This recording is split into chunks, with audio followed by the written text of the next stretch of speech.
live, and then we give folks a few minutes. And you better have watched the show before. Have you watched the show before? Yeah, I've seen a few. Okay. You know, So some boiled my blood and others, I actually made it all the way through. Boiling oh, of we're the gonna have to talk about blood. the Which show blood. was I that? Ugh. Which show was it? Tell the truth, shame the devil. For real. I was just gonna go there like boil the blood. I don't. Well, you know what? I don't know if it was necessarily the show. Definitely wasn't the show. Let me rephrase. Okay. I think it was the guest that you had on. I take real offense when Black women say that Black men don't protect them. Because I am one of those individuals who have, and especially the individual that you had on the show that day, I personally have protected. So it was like, hey, motherfucker, like, do I need to remind you of? You felt offended. Right. So Okay. it was just that one particular show. But I think that overall, the things that I have seen has been positive, have been good. It's not what I thought it was going to be. I will tell you that. Thought it was just going to be a big hating show. But now, Hating show. Why would you do that? And you should know me better enough. I'm not talking about you. I'm not talking about you. Because I'm not doing that. So you thought it was me? No. Well, you, Miss Natalie, I've only seen, on one episode. So when Sanjay told me today there was just going to be me and my co-host, I was like, well, who the hell is our co-host? And then when you popped in, I was like, oh, okay, I've seen her before. Okay, I didn't know it was her co-host. But yeah. So like even the show that I'm referring to, I think it was one of her earlier shows. It was just her by herself. And I think she was just, getting the format laid out, and it was just her, random people every week. And it was, this one particular show. And I was like, I so badly want to be like, send Shantae a message and be like, hey, let me in this motherfucker right now. So I can... But in all reality, we get those messages and texts all the time, inboxes all the time. Like, send me the link. Yeah, let me in this right now. Let me in here right now. Something happens where it strikes a chord, but the whole point is it's just so important for us to have the conversation because we don't talk about a lot of this stuff. So this is where the whole premise from the show started.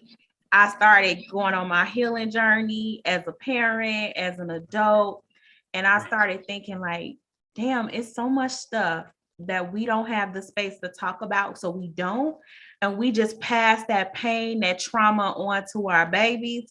And I was like, it's generational curses, generational trauma. So I'm like, something needs to be done. Like, I'm going to push the conversation. I have these conversations, I'm always in people's ear that I love and trying to motivate them to heal and look at things differently. So here it goes. Oh, we're going to talk about it. And we're going to really put it out there. I agree with you. I agree with you 100%. I think that, there's we've always had the background where, what goes on in our houses stays in our houses. Mm-hmm. And a lot of times that shouldn't be the case, right? You know what I mean? You have, we talk about slavery and us being ripped away from our roots, but at some point in time, we begin to do that to ourselves. Ooh. You know what I mean? Granddaddy or grandma had extra children on the side, and we're not really knowing who we're related to, or crazy situations, of that nature. And then when you find out the truth, now you're looking at your ancestors in a different light, right? Those very people that gave you your foundation and allowed you to, who basically molded you into the individual that you are now. Now, not only are you looking at them crazy, you're looking at yourself crazy. Now, who am I? What am I about? What am I supposed to stand on? And if we don't have these conversations, then, we're doomed to repeat them. You go into that same pattern that, granddaddy did, or you go into that same pattern that grandma did. And it just continuously repeats. And then we're constantly chasing our tails as a people. But a lot of what we needed, if we would just talk to one another, your situation could possibly help me with my situation. And don't get me wrong, I'm not an angel in this by a long shot. I've had to go through my own journey. I was the main motherfucker that would wake up and be like, man, kiss my ass, therapy. No, I'm not doing none of that. Like, that's for suckers. You know what I mean? And till you do 2 tours in Iraq, 2 tours in Afghanistan, 1 tour in Haiti, and you come home and everything is different. Right? Your friends are different. Your neighborhood is different. Your thinking is different, right? Your entire purpose of going in the military is, to make some of yourself, but their purpose is to make you one, right? Mm-hmm. An entire unit. So we strip you of your identity, we stripped you of your personality, and we mold you into thinking like one machine. So, coming back into the civilian world, trying to adapt to that, you need help. Yeah. You can't just go back into the civilian life and say, oh, okay, well, I'm gonna act like a normal civilian. You walk different, right? You dress different. You know what I mean? You talk different, you think different, right? You know what I mean? All of that changes. So you need to talk to somebody to learn how to adapt to the new you, especially outside of that structure.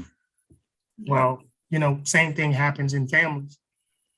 You grow up, you guys grow apart. You may not necessarily have the same views, the same opinions as what you were taught. I have a cousin, we were raised Baptist. He became an adult and he converted to Muslim. And that was a problem in our family for a very long time, especially when, my grandfather, my uncles, they're deacons, they're trustees, they're heavy into the church.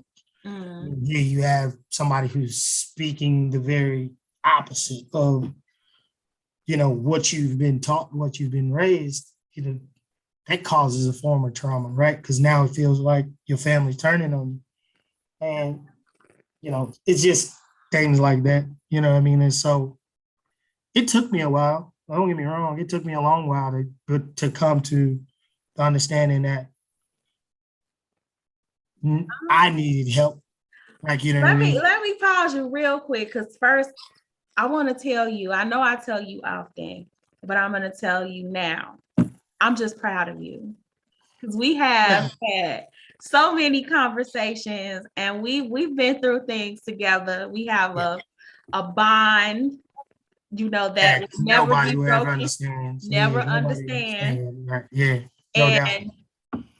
I'm proud of you just in how you've navigated all of your obstacles thus far and who you are today. And so I just needed to uplift you in this moment. Right. And I know I tell you I'm proud of you, but I'm going to say it for the whole world. I'm proud of you because you're speaking things here that a lot of folks aren't going to understand. They're not in your shoes. They haven't walked that path. They don't know the force and the amount of impact that the things you've experienced and you've had to overcome in life can completely mess you up. And you stand in here today. You're a great father, husband, you're doing your thing. Right. Even though you ain't perfect, none of us are. Right. I appreciate it because, a lot of times, I need to hear it. You know what I mean? And, I can be my own worst critic. I mean, you'll know that. I can be my own worst critic. Mm-hmm. A lot of times, something that can be, very simple, I can take, from what should be a level 5 situation. And, I begin to get in my own head and all of a sudden, the world is falling, to use a military term, we at DEFCON 5, right? You know what I mean? We ready to go nuclear on this motherfucker. But,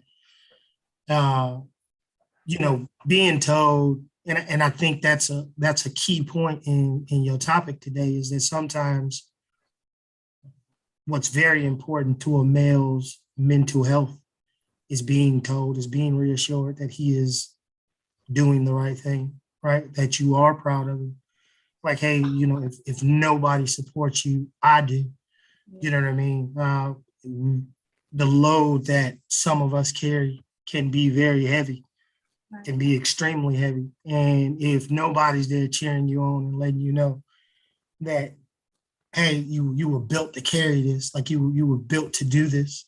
It's okay for you to do that, or it's okay, it's okay for you to express that you need help, right?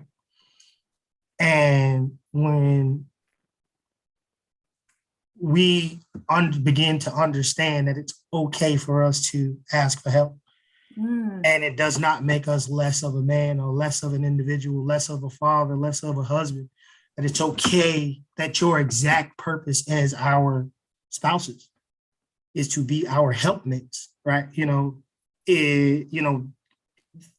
Emphasis on the word help, we would probably function a lot better than we do.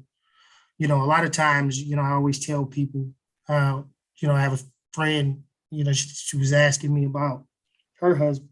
He's always quiet. He's always in his withdrawn. So you got to talk to him. You got to tell him it's okay. Right. He thinks he's alone. He's taking his toys and he's winning his hole and he's playing by himself. The longer that man stays inside his head, the worse the situation is going to get.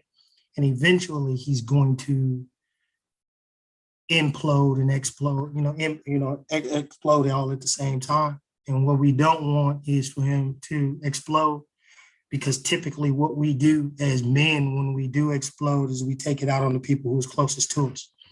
And unfortunately, the people who are closest to us are our spouses. You know what I mean? All of a sudden daddy's mean, or, mom, I don't understand what happened to him. He's just so mean. Like, it's not that we're being mean, we're frustrated. We feel like we're in a corner. Yeah. And you fool. You fool. We're full. You fool. I want to ask you a question, because you said some stuff that's like super important, and I know Nat, I could tell when my sister over there thinking, she over there processing. Good pondering, girl. Look, pondering, processing hard, because you're dropping facts right now. And that's the whole reason that, I wanted to have this topic today. And I think, real quick, can I say something? Go ahead, sis. Real quick, I just want to say thank you. I don't know if I say that I'm proud of you, because I am. I don't know if that's gonna have as big as the impact as Sante, because I don't know. I ain't known you since 3 years old. But she's like 3. Just met you today. But I am very much so proud of you. And I want to say thank you for your honesty. Thank you for your openness. Thank you for your vulnerability. Because all of those things show strength. Mm-hmm. And for you to be able to come on and just speak your piece, no filter, no no filler words in between, just this is what it is, this is what it is, this is how I align, this is what I agree with, this is what it is. Thank you, because like you said, men need to know that it's okay. And the fact that you started off real skeptical of it, like, no, I don't need that, I don't need that. And then your growth and your journey, because life is a journey. Just because someone feels that way right now doesn't mean in a couple years from now life gonna happen and they gonna feel that way then. So thank you for just sharing and being who you are and just speaking your piece, because you speaking your piece is gonna help so many people that see this today. You're gonna liberate some folks. You got to liberate some men and validate a lot of them, because I feel like the world, and to your point earlier about those generational curses and those generational traumas, and what happens in this house stays in this house. Another one is that boys don't cry. Boys don't cry. Show emotion. I'm gonna tell you, if that man is not showing emotion, if he's not crying, then baby girl, roll your sleeves up and show me your bruises, because he's taking that frustration, he's taking that anger out somewhere. Right. If it's not on you physically, then it's in between your thighs, right? It's angry, it's frustrated. It comes out in some way, in some form. And it took me a very long time to understand why I was angry. You know what I mean? I had to I had to really do some soul searching. And it took for, you know, my family to point out a lot of things. And, I'm the only male in a family full of women, right? So, prior to my grandfather passing away, it was literally me and my grandfather versus my grandmother, my mother, her three sisters, my two sisters, you know what I'm saying? My two, female cousins. Like without me, the family name died with me. Right. You know what I mean? So, or with my grandfather, if I don't exist, the name died with my grandfather. Right. So he was one of those individuals, like, growing up, that's all I heard. Hey, put them tears back in your head, and let's go. We ain't got time to cry. We need to do this work. Or, we need, suck it up. You know what I mean? My mother, who don't get me wrong, I love dearly, but she used to get told, I can't believe you have a son around all them women. He gonna grow up to be a sissy. He gonna grow up to be gay. You gotta make him hard. You gotta make him tough. So, you know what I mean? It was, her way of raising me was ensuring that I don't raise no punks. So I was a grown man before I knew, it was okay for me to show this emotion. You know what I mean? My form of, years ago, and, I lost my best friend. And, when I mourned his death, I was by myself. I was in the basement by myself, and I ensured nobody saw me, mourn his death. You know what I mean? So it was a long time. Even when my grandfather passed, it was the same exact thing. You wouldn't even show that emotion with me. And I right. Exactly. And exactly. I was feel and I was emotional. So right. Exactly. So, even in those situations, that was just how it was. So, I was a grown man in my 30s before I realized, and it took, even coming out of the military, coming back home, I thought something was wrong with me, right? I really thought something was wrong with me because but then, it was 30 years of, compressing a lot of emotion and feelings that I had never processed before. So, it took me a while, that journey, and it was a rough one too, because, like I said, I literally thought something was wrong with me. I got a question. So, yeah, go ahead. I think you really bringing up a super important point about getting that help and coming to that realization that it's needed and something needs to be done, right? So that you can get to a healthy you. Because one of the things I say all the time, it's a whole lot of functioning adults walking around this planet. They're functioning, but they ain't healthy. They ain't okay. They're not mentally, emotionally intelligent. And so, what was one of the things for you, if you feel comfortable sharing, that was like that epiphany moment, that wake up moment where it was like, okay, I need to do something? I think it was, so I was about 9 months removed from the military. And as I, stated earlier, that year alone was, a rough one. My grandfather passed away in February. I separated from the military in August, which I had no plans of doing, right? At that point in time, my plan was to do 20.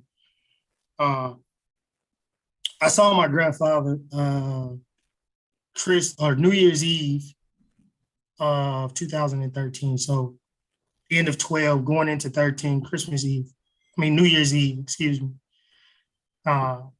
Is it Elmhurst Hospital? A month later, he was gone, right? So February 1st of 2013, he passed away. I made the decision to separate and come home, which was an emotional wreck in itself, because overnight I went from being somebody of importance, somebody that had a purpose. I woke up every day, I had an agenda, something that I had to do. Our country does an amazing job at preparing our service members for battle. Do a terrible job at making us civilians again. Mm-hmm. And to leave the military and come back into the civilian world, and now I have a stigma on me, a stigma that I didn't even know about, right? You know, all service members are crazy. You know, we flip out at the, drop of a dime. So it's hard for us to find gainful employment. You know, so much so, like even writing my resume, like, I put my medals on my resume. Yeah, here's what I won in battle. Well, that scares the shit out of somebody who's never served before, right? But nevertheless, fast forward 9 months later, I've been out for 9 months. I have not found a job. My savings from the military is depleted, right? The whole purpose of me going into the military was because I got laid off from my factory job. Like I was working at Caterpillar in Aurora. And now I feel like everything was in vain. So I did all these, combat tours, and I joined the military, and now I'm right back where I started from prior to joining the military. I'm living with my grandmother, right? My wife and my 2 kids, we're living with my grandmother. So it's me, my wife, my 2 children, my grandmother, and my mother, because my mother takes care of my grandma. All of us are in the same room. Now, I don't know about you, but being back under your mother's roof at 32 years old. Baby. It's not a good look. Listen, I couldn't look. It's not a good look. It's not a good look. It's stressful in itself. And tensions had been building. You know what I mean? We had been there, for quite a while, longer than I thought we were going to be. Finding a job was a little harder. So now I'm inside of my head because I'm not providing, right? At least that's what I'm thinking. Yeah. Right. So what kind of father am I? What kind of husband am I? Not to mention I'm closet drinking, right? So I was drinking a 5th of Hennessy and a 12-pack a day. All right. So my mother and I get into a disagreement. My grandmother, it feels as if my grandmother takes my mother's side. My wife and I are not in a good place, right? So I go downstairs and I'm over it. I'm ready to end it. And I take tension on my pistol. And all of a sudden I hear the door open and I hear a tiny little voice and it says, "Daddy, what are you doing?" And I said, it was my daughter Simone. She was 2 at the time. Or 3. She was 3 at the time, excuse me. And I tell her, "Simone, go back upstairs. I'm not doing anything." She says, "No, I'm coming down there with you." And I begin to hear footsteps coming down the stairs. So I quickly put, pistol up. I don't want her to see it, and, she begins to make me watch Doc McStuffins. And that's when I realized, that moment, I tell people all the time that my oldest, Jeremiah, he's the only thing that I've ever done right. And my daughter literally saved my life. And Jackson, keeps me alive, right? So that was the moment when I was like, okay, I need help. Mm-hmm. I need to go talk to somebody, right? And that's, outside of a therapist, I've never said that out loud to anybody, right? So a lot of people don't know that story, right? So nobody knows this story, really. So that was over here in tears, like literally. So that moment, Thank you so much for sharing that. Yeah. That's when I realized I needed help. And, the next day I went to the VA and I was like, hey, I don't know where to begin, but, here's what's going on and I need some help. And there was a older Black lady who was the intake specialist. And she listened. She didn't try and fix. She didn't push me off on anybody else. She listened.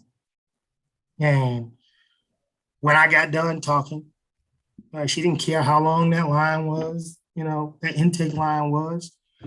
She listened. And when it was all said and done, she said, okay, here, this is what we're going to do. And I began to, get some mental help through the VA. And that was rocky in itself, because that was, you think of one thing, you think, you see it on TV, right? So you think you're going to walk into a office, you're going to lay down on the couch and somebody's just going to start asking you questions. That's not how that works. And I very quickly realized that that's not how that works. And that was uncomfortable for me because I had an image in my mind and I expected things to happen in a certain amount of time. But that VA specialist, she really pushed me in a way that I didn't like to be pushed. But now sitting back, looking back on the situation, she pushed me in a way that I needed to be pushed. Mm-hmm. She pushed me towards my pain in order for me to blurt it out. She pushed me towards, so I had to throw it up. So I had to, get it out of that place that I've been suppressing for years. And a lot of my issues, believe it or not, actually had nothing to do with the military. There was about 50-50, and don't think that, one thing that I don't want people to think that, Jeremy's batshit crazy and, he wanted to kill himself. Well, I mean, that was a struggle and that was a part of my mental health journey. Mm-hmm. Let me say this. You're not the only one that has thought about. Mm-hmm. You're not the only one that has had exit plans. Yep. You're not the only one that has had attempts and they're still here. Right. Because there, is a purpose. So I don't think that there's anybody that can call you batshit crazy. What that would be is a projection of the insecurity they feel about themselves from having had those moments. I have been there. I think what changed my perspective was losing Rashad. That changed my perspective. Right. It definitely helped. And I think that's when I began to speak, it didn't start with Rashad, but it started close to it, right? So that's when I began to realize that, a lot of my pain and my suffering and my struggle was, revolved around loss, right? And it can be, a minute thing, very small thing that triggers, certain things, right? You know what I mean? Like for a long time, I couldn't listen to Wu-Tang, right? Because it would trigger emotions. And my way of dealing with Rashad's death for a long time was just to, not forget him, but not to think about that he wasn't here anymore. So it was just to, and you would be amazed at how well I separated the two. The fact that he wasn't here anymore versus the things that triggered me that made me think about him not being here anymore. I would drive around Wallace Street versus going down Wallace Street. I couldn't listen to Wu-Tang, right? our path that we used to take to get from my house to his, from his to mine, all of a sudden I started taking, long ways. Instead of going down St. Charles, I went up Wolf Road, cut all the way down Butterfield. Like, you know what I mean? Like if I did something, like even as an adult driving, I just eliminated those things because, hey, we used to eat pizza there. We used to do this, that, and it just eliminated it. Also, the other thing that hit home real hard is, losing my grandfather. Mm-hmm. Yeah, you know what I mean? Like that's, the dude was my rock, you know what I mean? So, my biological wasn't around. My, stepdad, my stepdad, right? So, it was, that was my dude. That was in all, intents and purposes, that was my father. You know what I mean? So when he was gone, now it was like, oh shit, now what am I supposed to do? And every time I get close to somebody, why do I keep losing my important people? What is wrong with me? And I don't want anybody to think that, you just go to therapy and it's over with, right? Hey, it is a constant reminder. Like, this year alone has been, a challenging fucking year. And, you have to continue to work on you. And one thing that, therapy taught me is that you have to find what levels you out. Yeah, and not do the things that force you to suppress how you're feeling. So what I, learned is that, when I began to suppress, I buried myself in work. Right. So I buried myself in work. So I'm constantly busy. So I don't have to think of anything because, one of the things we were always told growing up is idle mind is the devil's playground. Yeah. So as long as I'm keeping my mind busy, I'm not thinking about those things that, takes me to that, to that place. Well, really all you're doing is putting off what's going to come up a lot more harsh later, right? It's going to come up a lot worse later. So if you deal with it head on and you deal with it in a healthy manner, you have to find a healthy way to deal with it. It's going to sound crazy, but my healthy way of dealing with it is shooting stuff, paper, right? You go to the range. Go to the range in a controlled environment. I don't want nobody thinking, oh, you ever running around here shooting random people? No, I'm not. No, I'm talking about going to the range. I'm going to the range. Right? Oh, by the way, he also has a business for those that are looking to be certified and concealed carry. Okay, that's certified instructor here. So we're gonna have to drop that link. Oh, I share it whenever I get a chance to, but just for those folks out there knowing, like, I'm gonna support you, it, no matter what, but I still need to get my butt there. I'm coming. I'm still a little scared because I've never touched one. I've never done it. So I'm like, am I ready for this? Yeah, don't worry about it. We didn't had quite a few of classmates come through and in the same situation. Facts. They felt like Rambo when I got done with them. Oh Lord, I don't know if I want to be Rambo. Rambolina, can I be Rambolina? Right. Not Rambolina. I'm not about to play with you. No, you cannot be Rambolina. I just want to thank you. I be feeling like things happen for a reason. Now we have conversations between us often, but I feel like it was so important for you to come on here today. I'm so glad you answered my call and you came on here and was like, okay, I got you. I'm coming on, make time, because the things you're saying right now, I feel like so many people, so many men need to hear that. It's so many men out here suffering in silence. They carrying around so much. That load is so heavy. As a wife, I'm always trying to be conscious of that. And hearing you speak, I'm even thinking about more ways I could be more mindful. Now, I will tell you this. I will tell you this. That's a very fine line wives have to walk.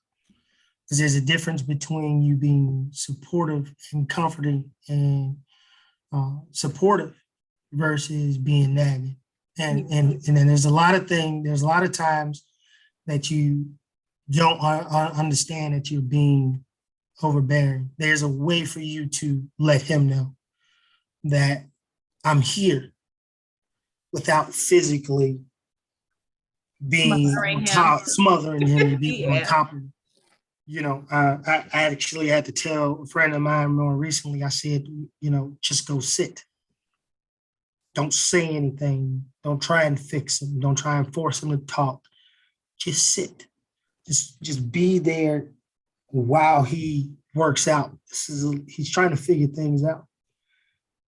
And what'll happen, and it may not happen the first time, it may not happen the second time, it may not happen the third time, but eventually he's going to turn to you and go, hey, what do you think about X, Y, and Z?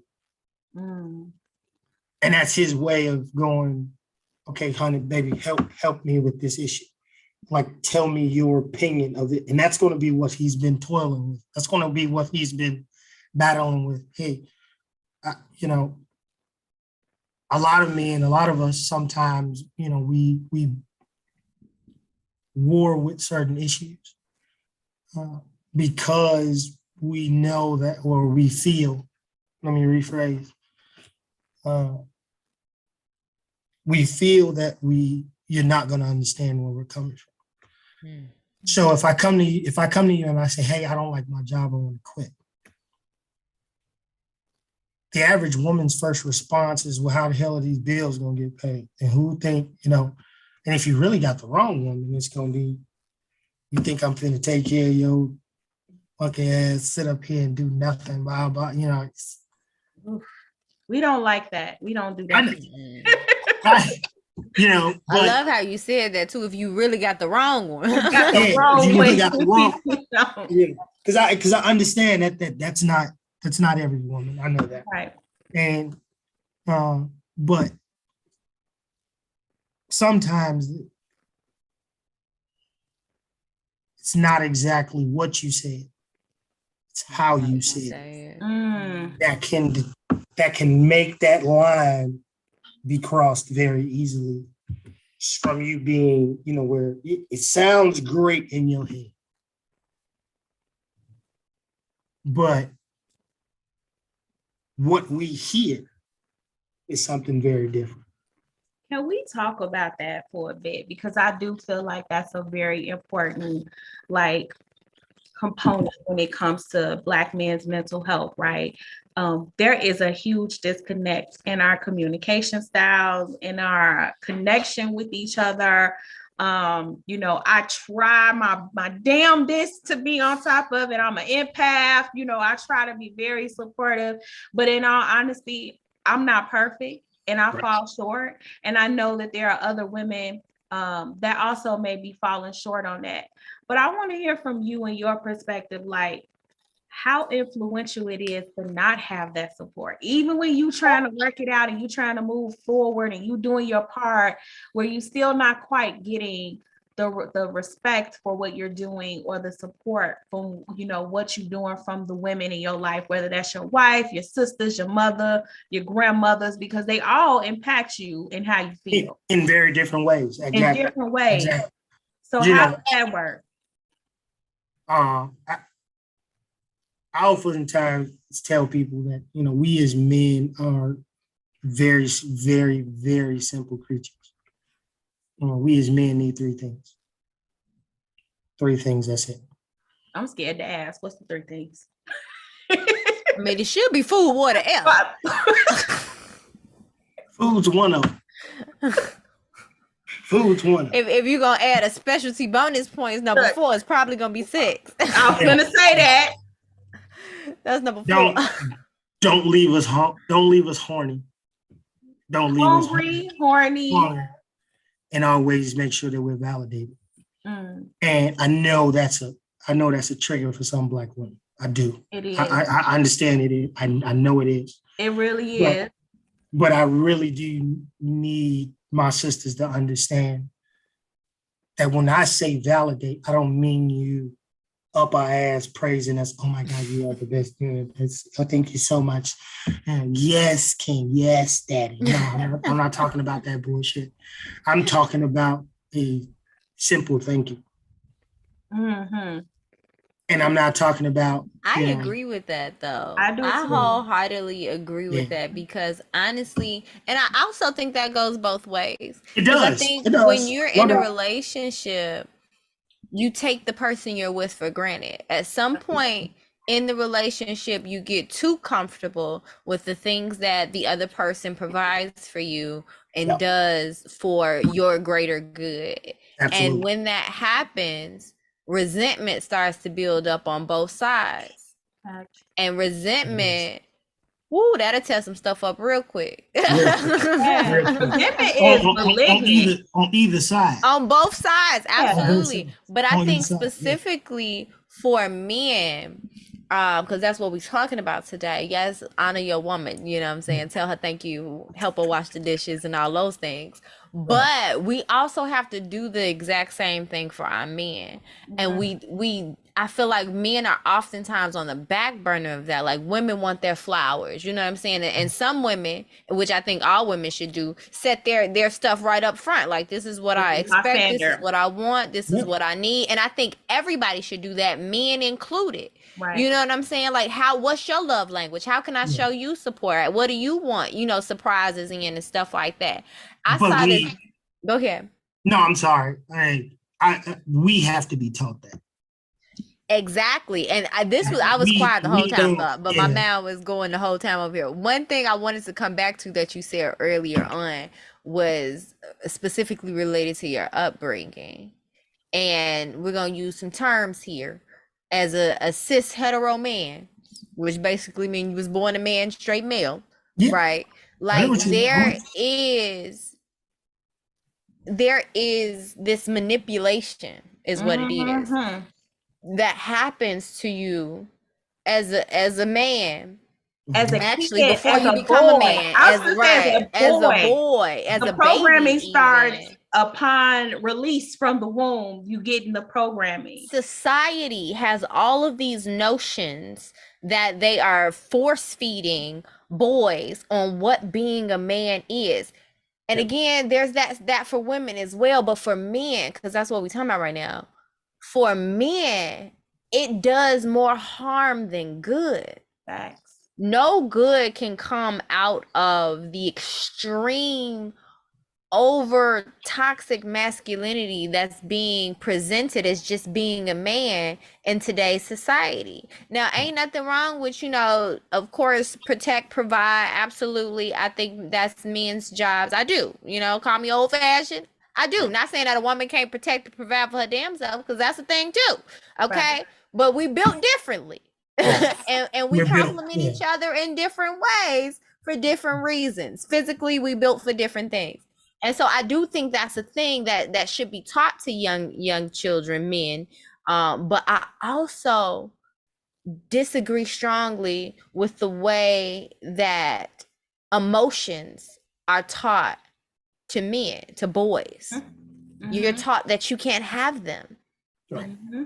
And as a boy, that is specifically because of your age now, that is absolutely ridiculous. You are a little person with big emotions, from baby all the way up. Even adults, emotions are large, no matter what size you are. But a baby, a child with these huge emotions that they don't fully understand, and they don't know what else to do but to cry, right? Or but to be sad. Even more so, even if they did know what to do, crying is It's acceptable. healthy and it's a natural release. It's And a we're natural taught the ventilation system. opposite of that. Like crying is so healthy and therapeutic. Yep. It's literally necessary. Like our bodies really don't do anything that's not necessary. Like, you know what I'm saying? Like it's absolutely necessary. But we put this stamp on men that you have to be strong. You have to be this. You can't show no weakness. You can't like that. Girls like that. You know, all of these different things. And here's the thing though, sis, that morphs the mind. Even that is a trauma response. One of the reasons that that's such an important thing is that Black men have had to go through and experience some horrific treatment over time. And you know my boy, that was coming up. It's historical trauma. Yeah. It's historically, like from the moment, whether even before we were brought here on boats to before in tribes on the motherland, there was a level of fortitude and strength that had to be present to survive. It was a survival thing. And it got enmeshed so much with masculinity, being a real man, getting respect, like all of these things got like rolled into it. So it's a trauma response. If you're strong and you're not showing emotion, people don't know how to hurt you, right? They don't know how to do this to you, or they can't, exploit your weaknesses, So you figure out what makes the enemy weak or their weak spots. You could take them down. So it was like, don't let anybody have control over you in that way, because having control makes you vulnerable. So while I want to just validate in the fact that as toxic as it is, there was a purpose behind trying to build that strength, trying to build that fortitude. I think the messaging that was wrong in that is teaching each other that the way we do it is by the same way, things that we don't want to happen to you, right? By belittling you, by devaluing you, by kicking you when you down, by making you emotionless and dehumanizing you, like the things that we are trying to protect you from. Now you having that happen in-house, like in your community. Your parents are doing it. Your mom is doing it. Your sister is doing it. Other Black women specifically for Black women, though, when we do that to our men, and we're the ones that's supposed to love and nurture and show affection, and we're beating them down again. I wholeheartedly, I'm my but wise. I'm gonna always go back to source. I fully understand why it's a thing for safety, protection, and as Black mothers, we fear for our babies, our sons, so much. I have a son, and listen, we fear for our babies, but what we're doing to them is distorting their mind. And we are also creating a monster, because like you said, those emotions don't go nowhere. They just get impressed down until they stack on top of each other until they pop out the ceiling, literally a volcano. And then after you erupt, you go back to the same habits because you don't know anything else. So it's the same pattern over and over again, and you're hurting people around you, and it's a toxic situation. We're creating toxicity in the world, specifically in our men. And it hurts. In my opinion, I feel like it would hurt the most because these are the women that you love the most. But then we look at it on the other side as women in the world, and we get that energy from a man, and we like, why he can't just talk about how he feel? Why he don't care about, why he don't wipe my tears when I'm crying? Why he look at me when I'm crazy? Why he, but you raising your son to do the same thing. Yeah, when we constantly hear that, well, I hate a crying, whiny ass dude. Ooh, yeah. I hate him. You know what I mean? I can't stand no, any nigga that's talking, any nigga that want to be chased, that's a female trait. That's the one that irks me the most. Or one that I've been hearing a lot on like some of these dating shows that has been like, I've been ready to jump through the screen, okay, is when they get an emotionally intelligent man where he is able to express himself verbally and say like, this is how I feel. He gets called sensitive. Yeah. It's very sensitive. And that's the woman's trauma.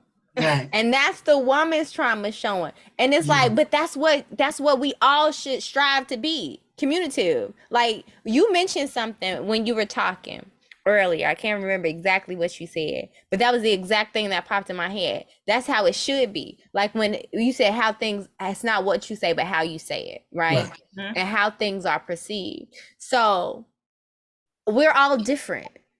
Like no one man is the same, no one, like two women is the same. Everybody's absolutely different. We're gonna receive things differently based on our individual traumas and our experiences in life. And so if I say something to you that rubs you the wrong way, in my mind, I'm probably not meaning it maliciously. You know, I thought it was fine to say, but based on your, reality and your situation, it offended you or it rubbed you the wrong way. And a lot of the times, going back to that resentment and how it destroyed thing, we won't say nothing right away. We hold it, we eat it, as they say, you know what I'm saying? And then, but it's still in the back of your head, right? And the initial response should be, hey, babe, you said that. Right. And I'll give you a perfect example of what you're talking about. And this is probably something that it's probably gonna get me in trouble. But not here. This is a safe space. So if, let's say, for instance, we are men, we're naturally sexual individuals, right? You give us, as many times as I can get it up, you should be putting it down, right? That's our thought process. Yes. If you're not in the mood, just on a random Wednesday night, hey, like I really don't want to do this right now. I'm just tired. And that's a legitimate excuse. We don't hear I'm tired. We hear rejection. I want to do a show specifically about that because that's a topic in itself about what that translates to, especially if your love language is physical touch and affection, and how we equate you're not wanting to be connected to me in that way, you're not wanting to touch me in that way, is telling me that you don't want me. You don't want me. And that I'm not pleasing or appealing to you. And that is a trigger for a person that is a physical, affectionate lover, that is what their love language is. So we gonna have a show just about love language. Other side of that, if the person isn't there mentally, and they're mentally and probably physically exhausted based on whatever it is also understanding your partner and their love language. We still gonna hear rejection. I know what you're saying. And I get that. Right. You can, but that's where that communication physically piece like in. mentally be checked out. Like I cannot physically wrap my mind about that process. Right. Because oftentimes we don't get the explanation. And I think, as you're saying, that's where it starts, right? You saying, sweetie, I've had a long day. I've had this project I'm working on at work. I'm doing X, Y, and Z. And I came home and kids started crawling all over me. I'm just physically tired. Can I get a rain check? You just say, no, not tonight. All we hear is rejection. Yeah. Right. And that begins to fuck with our mental health as well, right? Because we begin to go, what's wrong with me? What's wrong with me? Yeah. Right. It is, what, did it not work last time? Well, right. Who you I think over communication that's the next question. Key. Like over communicate, like we have to understand that no one is mind readers. Not a man, I don't like no one is a mind reader. We have to over communicate to eliminate as much, because it's still gonna be some things, as much miscommunication as possible. We have to over communicate, but we also have to talk about our partners so that we understand not only their love language, but what they specifically want and need. And we have to be open and not worried about how they're gonna receive it, but being honest with how we feel, or again, that resentment bug gonna just boop boop. It's gonna be the same thing with Because that that's what I was just finna say. That rejection is resentment most times on a women. On a women's behalf, like when a woman is turning, and not to jump off topic, but it's a really good point, and we gonna break it down in a later show. But when it comes to that, I don't want to tonight, or without explanation, it's also the way it's expressed. So it kind of gives an air to it, like a connotation, which makes the rejection feel stronger and more valid. Yep. But it's usually coming from a place of resentment, because a lot of women don't want to feel like, for them, sex is very mental and emotional. They need to have that mental and emotional connection. And there are a lot of things that influence women in that light, where if they had 1,001 things, to your point with the kids, when they came home, was a hard day at work, and they came home and they had to get dinner together and help with homework and, you know, do all of this stuff and tend to everybody's needs. As a nurturer, it's exhausting, right? And so sometimes women don't feel nurtured in that same way.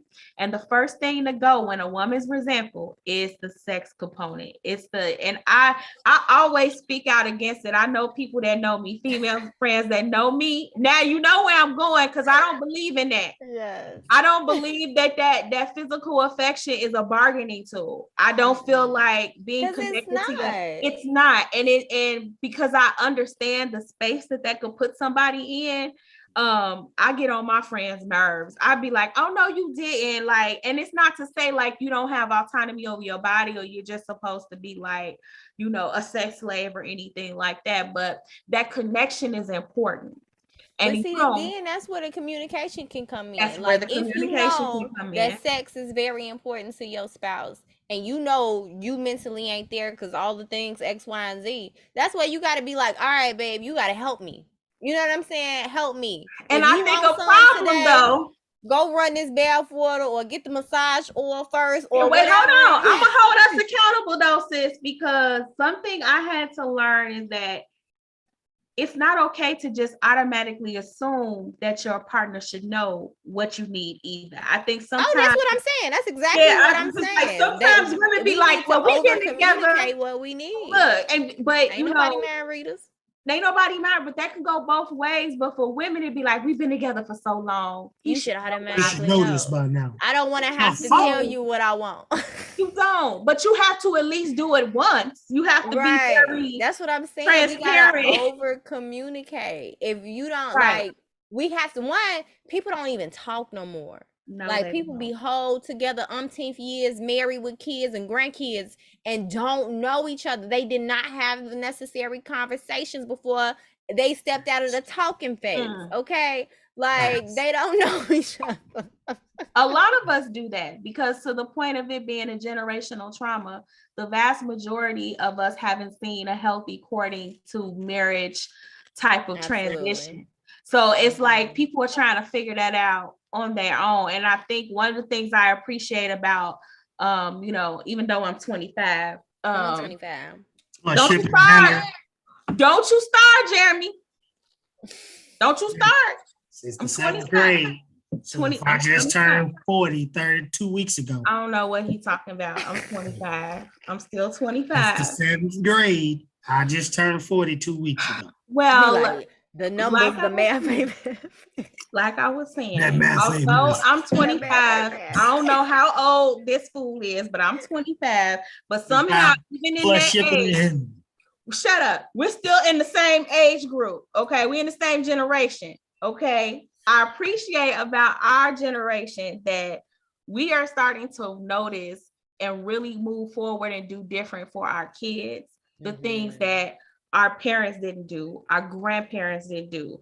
So now I'm having very different conversations with the two of my children about what to look for in a marriage, what questions you should be asking, how you should be treated, what the dynamic of that is. Because we know, Robert, don't be laughing. Don't be egging him on. I just saw these comments.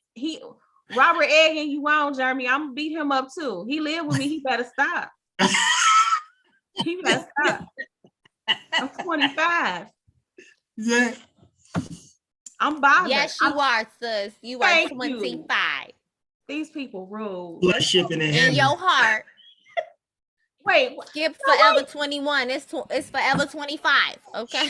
so why did you have to add the extra on there? Why couldn't you just let me know? Because in your heart you will. You See, will you with forever them. be I thought we was on the 25. same trader. Yes. I don't know if your ID says it, but in your heart. No, And you damn look well it. her ID don't say it. But you look it, sis. We That's took all that driver's ed matters. You together. look all of 25. Why you know what? He can't come back on this show. He telling too much. You done got kicked off. He can't come She said, back. I don't feel safe in this safe space. He can talk about some driver's ed. Don't be telling my business. Yeah, we got them IDs together. I know. I still remember my high school ID number. That's sad. I still got my high school ID. Got I one of keep them. stuff. I be At keeping stuff. Proviso West, you lost the ID at least 2 times a month. So I still got at least one of. I got my senior ID, the very last one. Oh, I got one of them. I don't have all of them, but I got You one. still got some. You got some Proviso West stuff. Jeremy? Yeah. Hell yeah. I still got my wrestling uniform. Of course. My practice jersey, my practice football jersey. I still got my baseball jersey. Oh. I You still play got all the sports. I still got All of them. I still got freshman year ID and senior year ID. I got The years that matter. The Yeah, ones in the middle yeah. is, you know. I don't know where that freshman Yeah. ID at. Yeah. But I got that senior, and I still Yeah. got my PE uniform because I was a PE leader, so I still got my PE. Oh, I got one of them too. I got my Yeah, why PE you gotta shirt rain on my parade? You already talked about all your stuff. and my shorts and my PE short, my PE You have leadership. everything. I'm jealous. I don't have all that stuff. Now, I mean, I had a ton of other stuff, but you know, it mysteriously came up missing down through the years, you know. Because I'm still gonna wear it regardless, even if it don't fit quite right, you know, because your boy done expanded, you know what I mean? Expanded. It's the choice of words for me. We done all expanded, okay? So you know, but I'm trying to fit this, you know, 250-pound frame into what was once a 145-pound frame. Yeah, you know, so it shit just come up missing for some reason. Hey, you see my pretty much you ripped it. What happened? Just tell the truth. You Incredible Hulk that shit. We know what happened. You know, so now it's just like, hey man, look at this. Your old man's jersey from when he played baseball. It's just mementos now. You can't wear them no more. That's you just it. pull them out. That's all it is. That's all it is. Memories. Jeremy, I can't thank you enough. I'm sure you are liberating some folks tonight.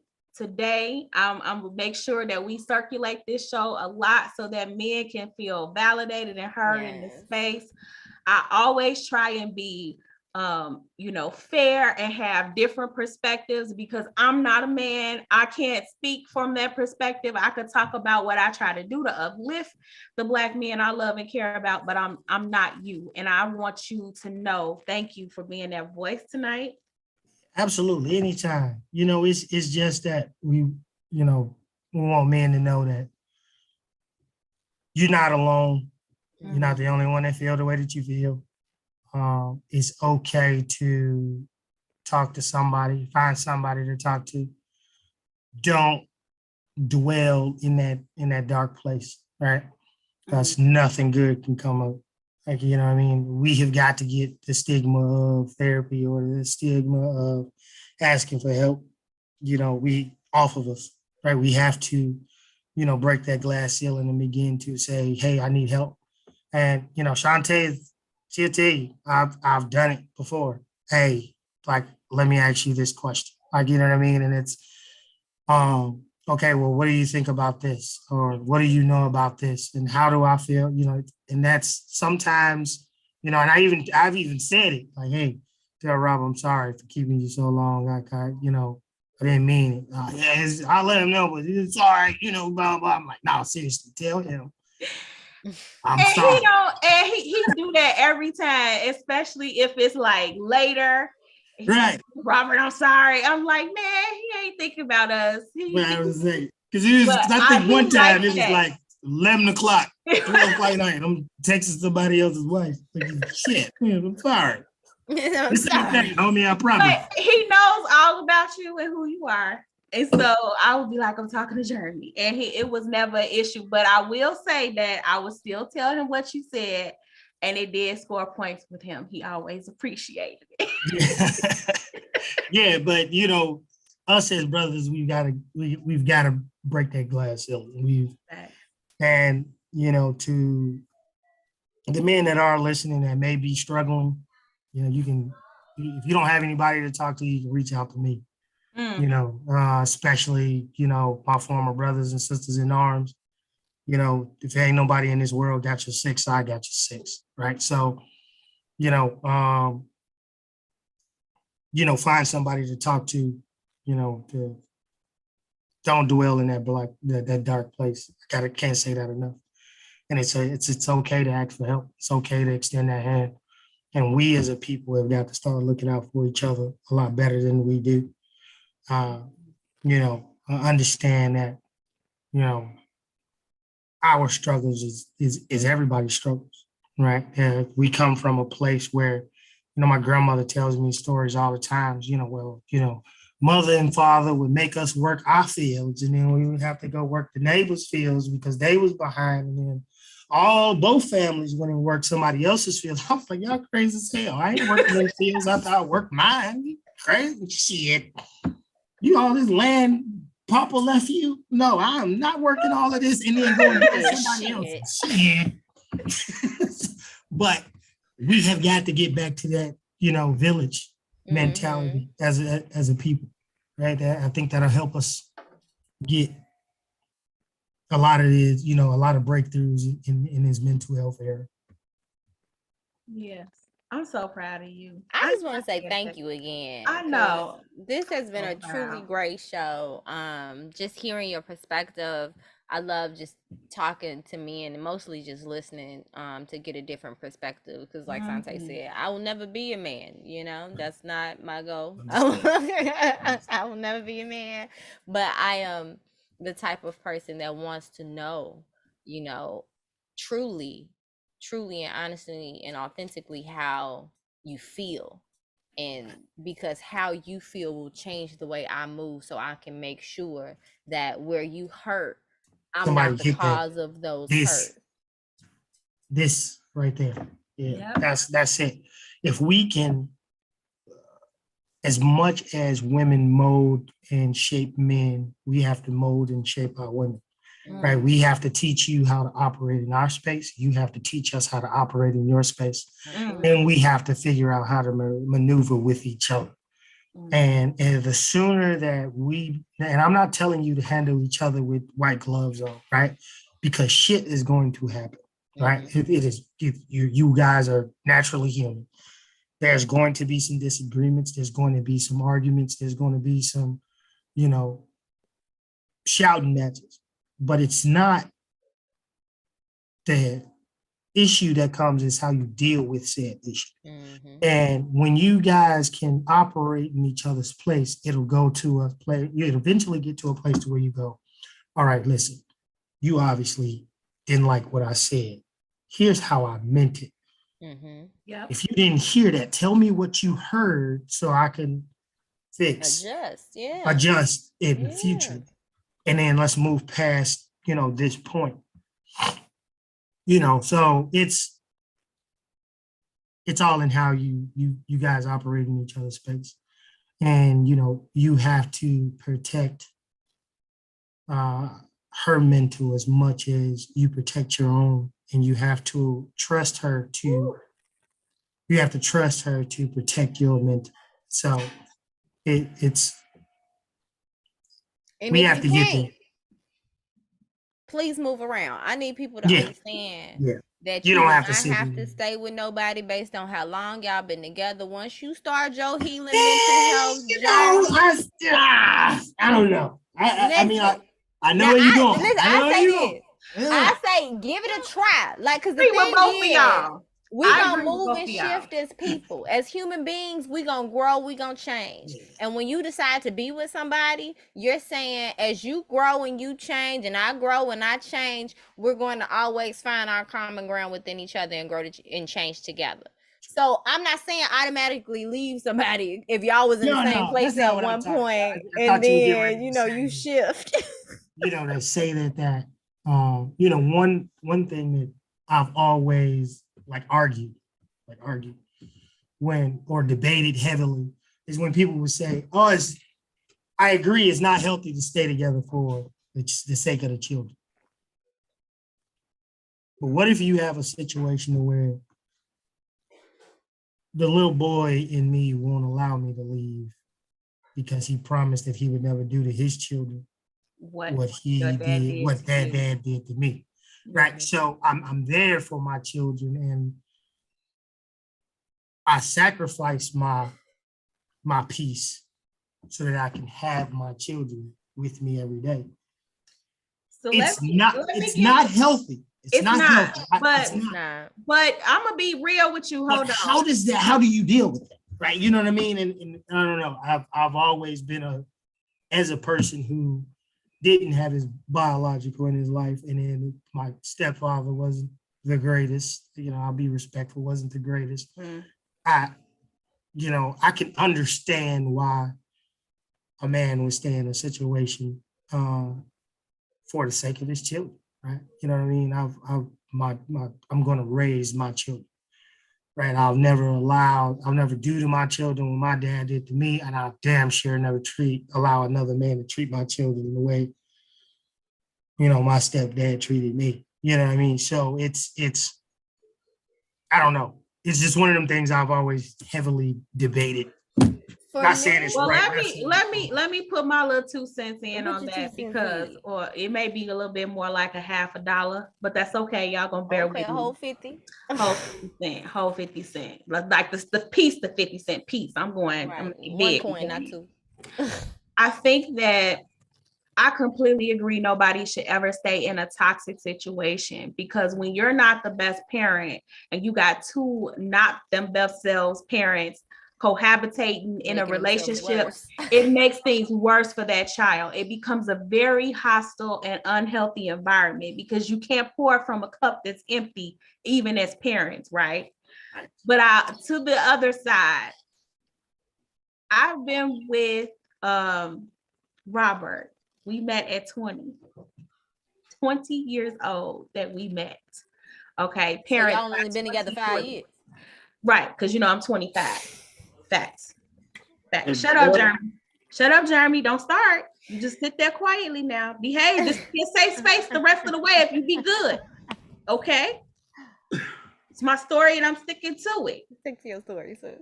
As I was saying before he tried to come for me, when you have been with somebody where you don't even know yourself, we have had some growing pains. We have had some spaces where it was the kids that were the glue and giving us the will or the reason to revisit fighting through and stand together and why we committed in the first place.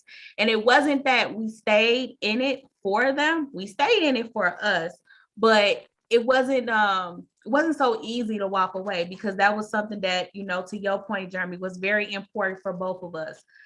We wanted to have with our kids something that we didn't have, in ways growing up. Like, I grew up in a 2-parent household. My dad is my dad, even though he's not my bio dad. He is my dad. He couldn't be no more than my dad than if he had created me himself. But you do still have that bio portion where they weren't there. You still feel that void. You still feel like that why he didn't show up for me. And it was one thing that we didn't want our kids to ever question, ever feel, etc. So we were united at least enough on that at times when we couldn't see how to make it past just that.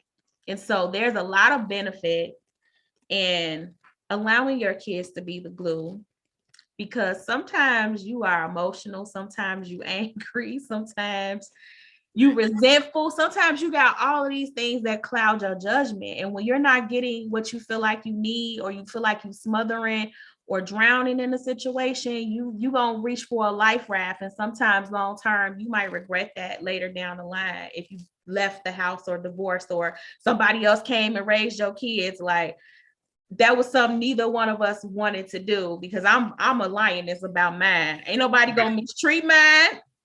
Exactly. Ain't nobody gonna look, and he's a bear about his too. So it's like it's just, it just would probably made more sense so neither of us was in prison to just stick this out. Because if somebody did something, I was gonna be washing drawers. Right. To stay alive. Like they could have my cornbread. Like they could have I'm trying to make it. But I see both sides. I see that, nobody should be in a situation where you're not healthy for yourself because you can't be healthy for your kids. But I could also see the advantage of your kids being the glue at times when you can't be the glue. There you go. He's so uses smart, uses kind, uses important. You see what I deal with? I'm gonna click him off. Let me see how I could just click you off. Go click him off. Yeah, I wanna say this point. It popped in my mind real early in the conversation, but it just came back. There's a video that I shared recently, and it's I guess a trend that's happening now on social media where girlfriends and wives and all that good jazz are going up to their significant other, their man, and they're saying that they're going to do all the things that they know that they like to do that they probably normally don't want no parts of. Whether it's like, come on, let's go play basketball because they love to play basketball. Or one guy, he liked golf, so she like literally woke him up and was like, get up. And he was like, what? He's like, we're gonna go play golf together. We don't want to miss our tea time. She had already set the time up and everything. He's waking up like, oh my God. And like the excitement, like they are like children. The excitement on their faces, like they running, tripping over stuff, trying to like hurry up and get ready. Like they're so excited. Like kids on Christmas is their face. Even it was one guy, she was like, we can go to Home Goods and buy Christmas decorations. He's like, for real? Like just the things that your man likes, like, because that's what women expect for men to do for us. You know what I'm saying? Like, baby, I bought you this new purse, or come on, let's go, whatever, right? Like, but how often do men get that? But I feel like you truly deserve it. So I just wanted to say that. Listen, do that for your man. Not I'm with you, sis. Look, I sat in here and watched some football. I'm so proud of myself, y'all. I gotta tell y'all. So listen. I hate football. I hate football with a passion. You watch football too. You watch football with your man. Girl, yes, I did. And I asked questions. And I listened to it. And I learned. So you can remember, so you ain't gotta ask again. I know. Can we just make sure we give Robert a round of applause? Because I know them questions was frequent. He could not enjoy that game. I know he did. They weren't. I know they was, and I mean she was firing. I know she was. No, so it wasn't that bad. Man right there. It was not that bad. That's why he fair. Under his legs, like why he between his legs, like I was asking real questions with technical questions. Oh, you know what? Robert, you better stop cutting up. I'm about to break up with him. I'm about to break up. He just scored a 3-pointer. Oh my God! He put in the chat. Jeremy, help! No, you use a lie. I asked very substantial questions. I wanted to know why they made that call. At one point, see, look, I was listening, y'all. So at one point, the Bears opted to go for the 2-point conversion except for the field goal. Come on, Thomas. And I was like, well, why did they do that if they weren't gonna make it? And I listened it. See, I didn't even know what that was called. See, you could tell that I listened it because I said a 2-point conversion instead of field goal. See, I'm so proud of me, y'all. I learned. You learned that it is. I learned it. Listen, you put in the effort, and a lot of times that's all that matters, the effort. And if you most of the time, I mean, it's not all the time, but most of the time, your spouse want to be with you while they're doing the things they enjoy. Sometimes they want to be away from you. Very true. Mm-hmm. But other times, they want you to enjoy the things that they enjoy too. So I think that was really, really cool. But football is Robert's love language. And I know sports is his love language. He likes sports. And I hate football. Jeremy, I hate football. I I hate football. I'm And not a fan look, of watching he sports said- on TV, but in person, baby, you put me in an arena or a stadium, it's going down. I'm all in the finna break game. up with him. I'm screaming. Like, No, I'm finna break up. See, I just was on here talking about black love and making it work, but me and Robert ain't gonna make it because he in this box and he acting up. He cutting up in this chat box talking about some. I will don't come say for at Robert. least, He ain't at fit for you. least Well, I he could actually watch did it because he on in the them big comments. TV But for a change. No, he didn't come for me. It's a big TV in the bedroom. I don't know what you're talking about. You know what? We ain't gonna make it, y'all. Oh, we ain't gonna make it. Well, I we can't ain't wait. gonna I make can't wait to read these comments. Tell Rob I talk to him. I'll comment back later. I don't need the two of y'all been hanging up on me. One's enough. One's it. Enough is enough. I want to thank y'all for watching us. We was having a good conversation. I love me some Jeremy. He know I love me some him. I'm so glad you joined. I want everybody to replay this, share this.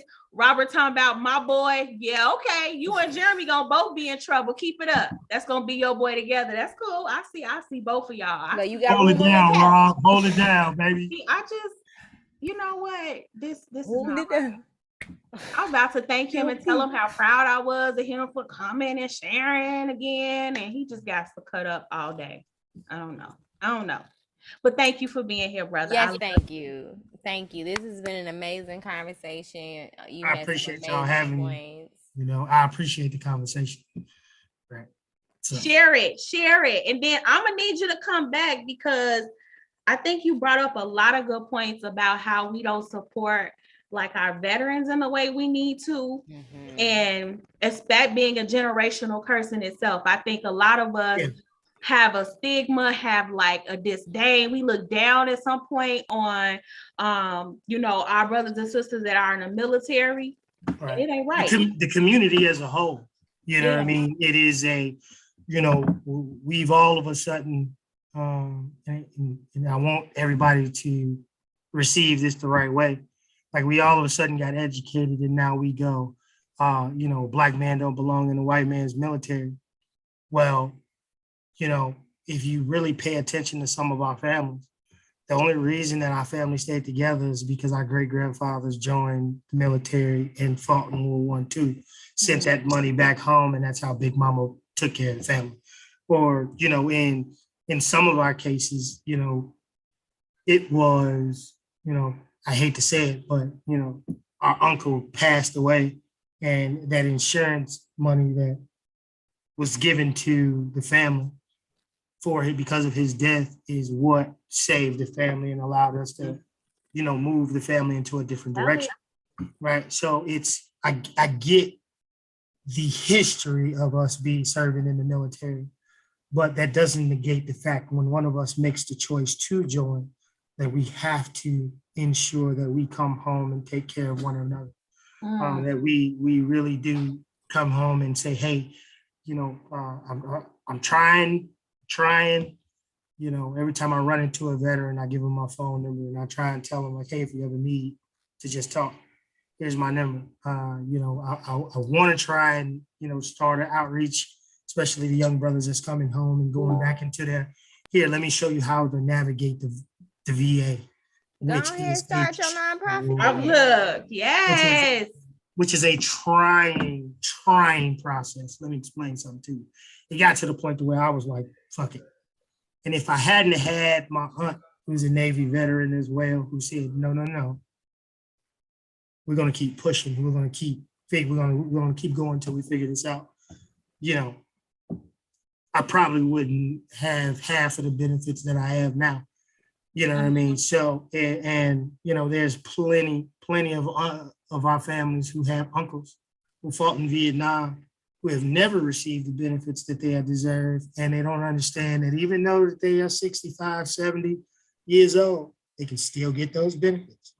It's going to be hard as hell, but there is a pathway for them to go get it. And so we just have to, work that system and be that support system and not just so much say, well, you shouldn't have did that shit. Your head wouldn't be fucked up to begin with. That I've heard that since I've been home too. So what's the name of your nonprofit? Right. That's yes. Say it again, sis. I'm just tell him. trying to figure it out. I'm just tell figure it out. Just think of just how many people need you out here. So what I'm gonna need you to do is start planting them seeds, because you're gonna come back for that talk where we're gonna talk about how we support our veterans and how we as a community need to embrace them and circle them. So even though you've been stirring up trouble today, I do want you to come back, because I need you to preach to the people. I need you to teach the people. Yeah, definitely. Absolutely. Definitely. Yeah. With your stuff in order. So with that 501c3 you said. So we can start getting people together. With that non-for-profit, okay. Look, I mean, because that podcast, like you're doing the work, and it's necessary. Right. And as you were talking, when you first started talking about it earlier, I have a nonprofit, and I was like, all right, what can we do? What we could partner? We could do some events and something. I'm like, in my mind, I was already like, all right. So then you start saying all that. I was like, oh, so you finna get your own nonprofit. The Healing Academy needs to hop on. This is a panel discussion in itself, sis. Because it's the healing part of it, mentally and emotionally and spiritually. You need support, but then it's also the real life, physical. I need finances. I need people to understand what I've been through, because people put their own preconceived notions and traumas on stuff. Even with our own families, right? I had to educate my family. I'm not the same Jeremy that left.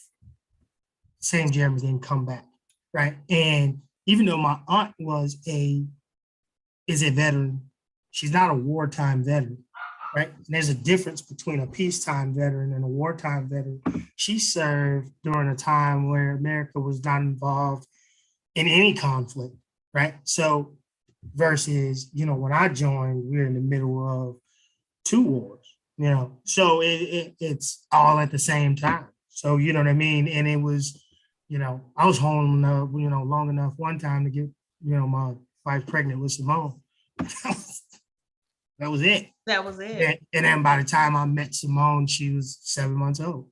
Like, you know what I mean? So it's even, our families navigating the VA, the Veterans Administration, and understanding the difference between things that we need to do, their statewide benefits versus federal benefits that you are owed, right? So, hey, I need all of that. Not only that, I'm the veteran, but there are benefits for, my children as well. You know what I mean? So, as long as Junior goes to a state college, Northern, IOU, Illinois State, Eastern, Western, Southern, those are one of those schools. His education's paid for because daddy did the work, right? You know what I mean? So, and then that goes down to all 3 of them because they're listed as my dependents, right? So it works, right? It also sounds like a documentary. I'm just saying. Look, speaking into him, sis. Speak into him. Let me know. Because I be trying. Maybe hearing it from somebody else. Maybe he just need to hear it from somebody else. Because I be in his ear. I'm so proud of this man, because he just came so far. And it was times where I'm like, are you listening to me? We talking like, are you gonna do it? Don't make me get angry. Are you gonna do what I said? Yeah, man. Damn, I'm gonna do it. Yeah, exactly. So I'm just so proud of you, Jeremy. I'm so glad you were here. I'm so glad you had the time, and I'm gonna need you to come back so we can have that talk. Definitely come back. You promise? Yeah, I promise. I'm definitely gonna come back. I know if you promise. We talked today. We talked. We talked. Yeah, we talked. We gonna end this live, but before we do, Jeremy, tell them about the business where they can come and get their conceal and carry, which I'm gonna do once I get over being scared. Because I'm scared. I'm actually really genuinely scared. But I want to do it. Right. Well, I have my own business. It's called M Fast LLC. Miller's Firearms and Safety Training, where I teach individuals the proper way to handle a firearm and protect themselves in accordance with the law. I'm certified to teach concealed carry for the state of Illinois. I also have civilian certifications through the NRA. Black people don't beat me up. There's a method to my madness, I promise.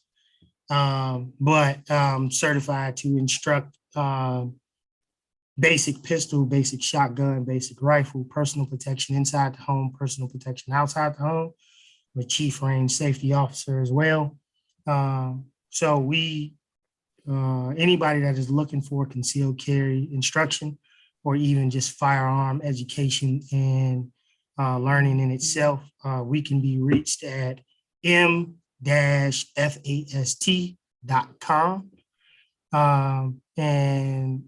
or at Jeremy Miller at m-fastllc.com. .com.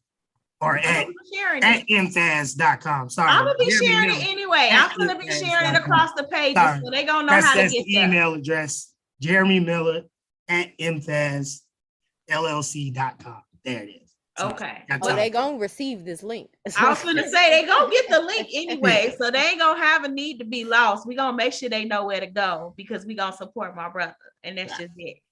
But we gonna hop off. Real quick before we go. Go ahead. Real quick. Go ahead. One, support a brother, love a brother. Okay, that's important. But also, mental health is really, really, really important. Mm-hmm. Don't be afraid to talk to someone. Don't be afraid to reach out for help.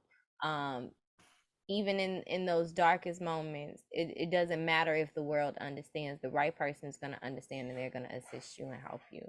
And know that balance is dark and light. You'll get through the dark to get to the light. Okay? All right. But also, if you all want to talk more and have conversations on mental health, on November 19th, we are hosting our part 3 to our mental health series with the Healing Academy and John W. Buckner Youth Initiative at the Kelly Library on 61st in Normal on November 19th. We have real conversations about mental health. We have a panel, but it's not just the panel. The whole entire audience gets in on the conversation, and we really get into the nitty-gritty about our community and our mental health. So y'all make sure y'all stay I've been on the panel, and I'm telling you, Sante was on our first panel. Our second panel. It gets real, and I was so glad to have been asked to be a part of that panel. Anybody that knows me know that I'm always speaking out for the youth. I'm always about like, how can we be better for the generation beneath us? Keeping that connection because it's getting further apart. And Nat was like, hey, I'm gonna need you to come on here and speak about this because, in that social emotional learning piece, because it's super important. And so please, if you are able to go to this panel discussion, I promise you will not be disappointed. You are going to have so much takeaway. It is a dope space. Okay. It's a dope, safe space. So that's for everybody. Miller, I hope you can attend as well, because we're going to use some of your feedback as well. We be trying to get our Black men in the room. Okay. Speaking that speak, because we need to have these type of conversations. Oh, I'm gonna be harassing him now, sis. So I mean, he's a natural, so he don't have no. Absolutely, he finna be on all the panels. He on speaking circuits. We planning a documentary. I done already wrote an outline during this conversation. He better not block me. 3 paperwork's being filed. We finna get it popping. You better not block me, because I'm gonna be harassing you for real. Not block me. And I ain't gonna block you. Look, Tanise, I'll be having to apologize to Tanise. So it'll be like, tell her I'm sorry. I just need you to be on the show again. Just tell her I'm sorry. I know it's like 1:00 in the morning, but you wasn't answering me earlier when I was daylight hours. I'm just trying to make sure that you understand you have an assignment. Yeah. But I love you. Thank you for joining, Jeremy. Yeah, I appreciate you guys having me. Yeah, good luck on going forward with all y'all other panels, and I'll be happy to come back. You ain't got no choice. I thought I made that clear. I feel you. I Okay. see. My bad. Belay my It's a legs. thing now. I'm just making sure I make that understood. Well, I'm gonna end this live, but that don't mean